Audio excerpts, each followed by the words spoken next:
Jasna simple റെസിപ്പീസിലേക്ക് എല്ലാവർക്കും സ്വാഗതം. ഞാനിന്നിവിടെ ആവിയിൽ വേവിച്ചെടുക്കുന്നതും നല്ല ഹെൽത്തി ആയിട്ടുള്ളതുമായ ഒരു ഈവനിങ് സ്നാക്സാണ് കാണിക്കുന്നത്. ഇത് കുട്ടികൾക്കൊക്കെ വൈകുന്നേരം ചായയോടൊപ്പം കൊടുക്കാൻ പറ്റിയ നല്ലൊരു വിഭവമാണ്. തയ്യാറാക്കുന്നത് എങ്ങനെയാണെന്ന് നോക്കാം. അതിനായി ഞാനിവിടെ 2 ഏത്തപ്പഴം എടുത്തിട്ടുണ്ട്. അത്യാവശ്യം നന്നായിട്ട് പഴുത്ത ഏത്തപ്പഴം വേണം എടുക്കാൻ. നല്ല പഴുത്ത ഏത്തപ്പഴമാണെങ്കിൽ ഈ സ്നാക്സിന് നല്ല ടേസ്റ്റ് ആയിരിക്കും. ഇനി ഇത് നമുക്ക് ചെറുതായിട്ടൊന്ന് അരിഞ്ഞെടുക്കാം.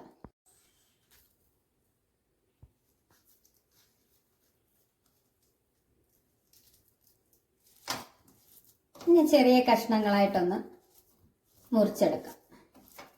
ഏത്തപ്പഴം എല്ലാം അരിഞ്ഞെടുത്തിട്ടുണ്ട്. ഇനി ഇത് നമുക്ക് ഒന്ന് റോസ്റ്റ് ചെയ്തെടുക്കണം. അതിനായി ഒരു പാൻ അടുപ്പിൽ വെച്ച് അതിലേക്ക് കുറച്ച് നെയ്യ് ഒഴിച്ചു കൊടുക്കാം.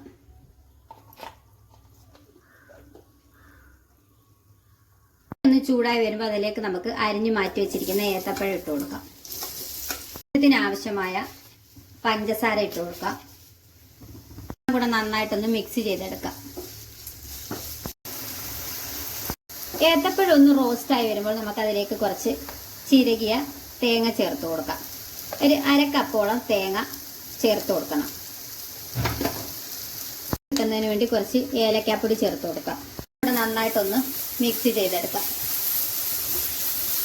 എല്ലാം കൂടെ നന്നായിട്ട് മിക്സ് ചെയ്ത് ഒന്നും കൂടെ ഒന്ന് റോസ്റ്റ് ചെയ്തെടുത്തിട്ടുണ്ട്. ഇനി നമുക്ക് തീ ഓഫ് ചെയ്ത് മാറ്റി വയ്ക്കാം.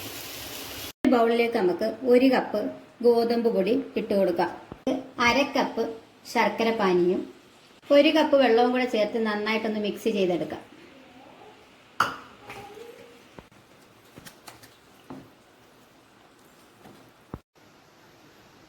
ഇതിലേക്ക് കുറച്ച് ഏലക്കാപ്പൊടിയും മധുരം ബാലൻസ് ചെയ്യുന്നതിനായിട്ട് കുറച്ച് ഉപ്പും കൂടെ ഇട്ട് കൊടുത്ത് നന്നായിട്ടൊന്നും കൂടെ മിക്സ് ചെയ്തെടുക്കാം.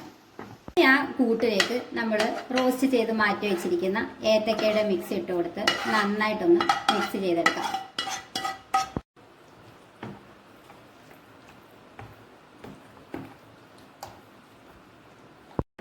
നന്നായിട്ടൊന്ന് മിക്സ് ചെയ്തെടുത്തിട്ടുണ്ട്. ഇനി നമുക്കിത് ആവി കയറ്റി എടുക്കാനുള്ള പാത്രത്തിലേക്ക് മാറ്റി കൊടുക്കണം. ഇത് ബേക്ക് ചെയ്തെടുക്കുന്നതിനായിട്ട് ഞാൻ ഇതുപോലെ ഒരു പ്ലേറ്റ് ആണ് എടുത്തേക്കുന്നത്. അതിലേക്ക് ഇതുപോലൊരു വാഴയില ഇറക്കി വെച്ച് കൊടുക്കണം. നമ്മൾ തയ്യാറാക്കി വെച്ചിരിക്കുന്ന കൂട്ടൊഴിച്ചു കൊടുത്ത് നമുക്ക് ബേക്ക് ചെയ്യാനായിട്ട് വയ്ക്കാം. അതിനായി ഞാൻ ഇതുപോലെ ഒരു ആവി പാത്രം അടുപ്പിൽ വെച്ച് കൊടുത്ത് അതിലേക്ക് ഈ തട്ടൊന്ന് ഇറക്കി വെച്ച് കൊടുക്കുന്നുണ്ട്.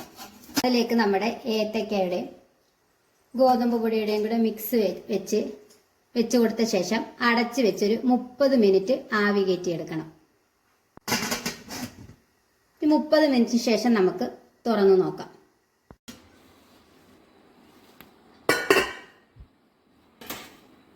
ആവിയിൽ വേവിച്ചെടുത്തതും ഹെൽത്തി ആയിട്ടുള്ളതുമായ ഈവനിങ് സ്നാക്സ് ഇവിടെ വെന്ത് വന്നിട്ടുണ്ട്. ഇനി നമുക്ക് തീ ഓഫ് ചെയ്ത് തണുക്കാനായിട്ട് മാറ്റി വയ്ക്കാം.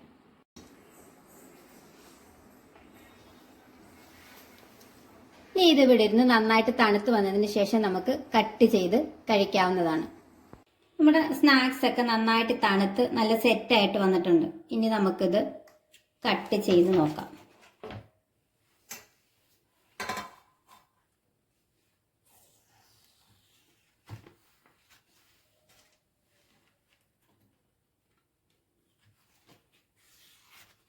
നല്ല സ്വാദിഷ്ടമായതും അതുപോലെ തന്നെ ഹെൽത്തി ആയിട്ടുള്ളതുമായ ഒരു ഈവനിങ് സ്നാക്സ് ആണിത്. എല്ലാവരും തയ്യാറാക്കി നോക്കിയിട്ട് ഫീഡ്ബാക്ക് അറിയിക്കണം. നിങ്ങൾക്ക് എൻ്റെ ഈ ചാനൽ ഇഷ്ടപ്പെടുന്നുണ്ടെങ്കിൽ ഒന്ന് ലൈക്ക് ചെയ്യാനും ഷെയർ ചെയ്യാനും സബ്സ്ക്രൈബ് ചെയ്ത് സപ്പോർട്ട് ചെയ്യാനും ഒന്നും മറന്നു പോകല്ലേ. ഇനി ഒരു ഈസി റെസിപ്പിയായിട്ട് കാണുന്നത് വരെ താങ്ക്സ് ഫോർ വാച്ചിങ്.